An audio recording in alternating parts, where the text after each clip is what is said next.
En 2014, Clémentine Autain et Stéphane Gatignon se sont livrés une bataille politique pour la victoire aux élections municipales, bataille qui s'est transformée en procédure judiciaire auxquelles se sont mêlés d'autres candidats. Chacun dénonçait des faits graves et toutes les opportunités ont été saisies pour alerter les autorités judiciaires. À l'époque, on peut lire par exemple dans Libération: à Sevran, fin de campagne au commissariat entre Gatignon et Autain. La fin de campagne et les plaintes volent bas à Sevran, Seine-Saint-Denis, à l'avant-veille du premier tour des municipales.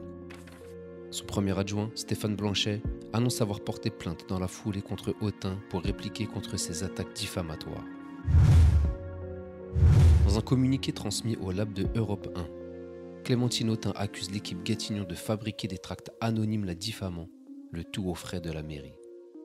Au même moment, il a surpris la conversation téléphonique de l'employé d'accueil de la mairie qui disait « Les tracts sont toujours là, ils doivent être remis à Monsieur Gault, cadre communal et proche soutien du maire sortant. » On trouve également dans Le Parisien. Dans son recours devant le tribunal administratif de Montreuil, déposé vendredi et consulté par l'AFP, la candidate malheureuse accuse notamment le maire de n'avoir pas hésité à acheter des voix, soit en distribuant de l'argent, soit en promettant aux électeurs de leur obtenir, après le scrutin, un logement ou un emploi.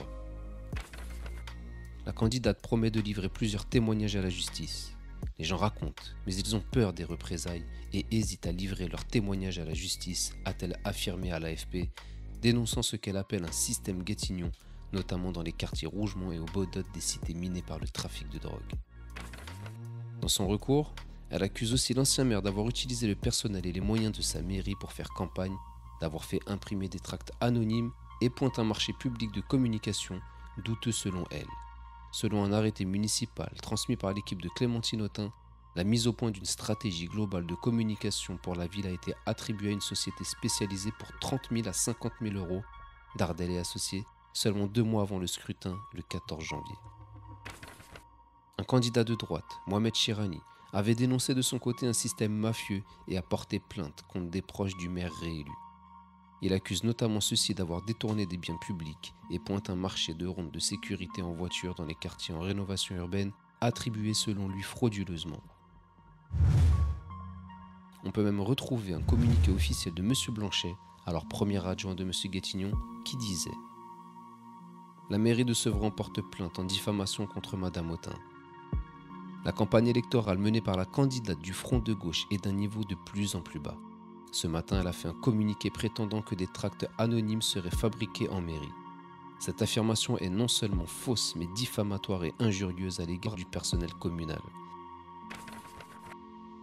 Le seul tract qui, à ma connaissance, a été distribué mettant en cause le lieu de résidence de Mme Autain est un tract signé par moi-même dans le cadre de la campagne électorale et financé par la dite campagne. Mon tract s'intitule « Madame Autain, arrêtez de dire n'importe quoi ». Les attaques diffamatoires de Mme Autain ne visent qu'à masquer son incapacité à conduire un débat démocratique. Par ces actions diffamatoires, Mme Autain voudrait se victimiser face à ses concurrents. La diffamation est contraire à la loi et ne saurait valoir de justification à une campagne de caniveau. À la veille du premier tour des élections municipales, cette basse manœuvre ne trompera personne. La mairie de Sevran porte plainte en diffamation contre Mme Autain, Stéphane Blanchet, premier adjoint au maire de Sevran. Dans le Figaro, on lit « Lors d'un débat organisé mardi sur France Bleu 107.1, Clémentine Autain a pointé du doigt le système Gatignon, citant de nombreux témoignages d'habitants, un rapport de la Cour des comptes, une plainte du candidat d'hiver droite Mohamed Chirani pour favoritisme dans l'attribution des marchés publics. J'en suis à 7 ou 8 mains courantes, assure la jeune femme. Selon elle, ces militants seraient menacés. » Sur France Bleu, la candidate du Front de gauche a demandé aux Sevranais de voter pour elle s'ils veulent une ville de droit. Elle atteste donc indirectement que voter pour l'équipe Gatignon-Blanchet revient à instaurer une ville qui ne respecte pas le droit. Pourtant, un mandat plus tard, cette même Madame Autain et ce même Monsieur Blanchet, qui s'attaquaient à coups de plainte et de main courantes, semblent s'être rapprochés sans qu'aucune explication ne soit donnée, comme en atteste ce témoignage par exemple. Et je voudrais ici appeler solennellement à voter à Sevran pour la liste emmenée par Stéphane Blanchet, parce qu'elle est le fruit d'un large rassemblement social et écologiste inédit, puisque l'occasion a été donné de tourner la page par rapport à l'affrontement avec Stéphane Gatignon. Et d'ailleurs, cette opposition, je l'ai moi-même particulièrement vécue et animée. Alors, c'est le maire actuel, Stéphane Blanchet, qui emmène cette liste. Et je dois dire que je travaille avec lui maintenant depuis plusieurs années en tant que député. Et les liens sont des liens de confiance, des liens de travail. Et j'en ai besoin. Je crois qu'il est très important que vous mesuriez, électeurs et électrices de Sevran, l'enjeu majeur de se déplacer le dimanche 28 et de mettre un bulletin de vote pour cette belle liste dans laquelle je compte d'ailleurs de nombreux amis avec lesquels j'ai travaillé tout au long de la précédente mandature. Je pense notamment à Gilles Boite, à Brigitte Bernex, à Jean-François Bacon et à Myriam Benamour. On peut le voir encore dans ces images. Les accusations faites à l'encontre de messieurs Gatignon et Blanchet par Madame Autain étaient très graves et vice-versa.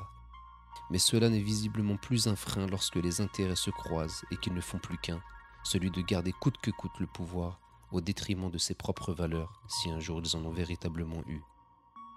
Quand on sait qu'avant les mandats des deux Stéphane, Jacques Oudot et son équipe, notamment M. Philippe Geffroy, s'étaient retrouvés devant les juges ou avaient été épinglés et condamnés par la justice pour faux et usage de faux, abus de biens sociaux ou encore atteinte à la liberté d'accès ou à l'égalité des candidats dans les marchés publics, on se pose la question suivante.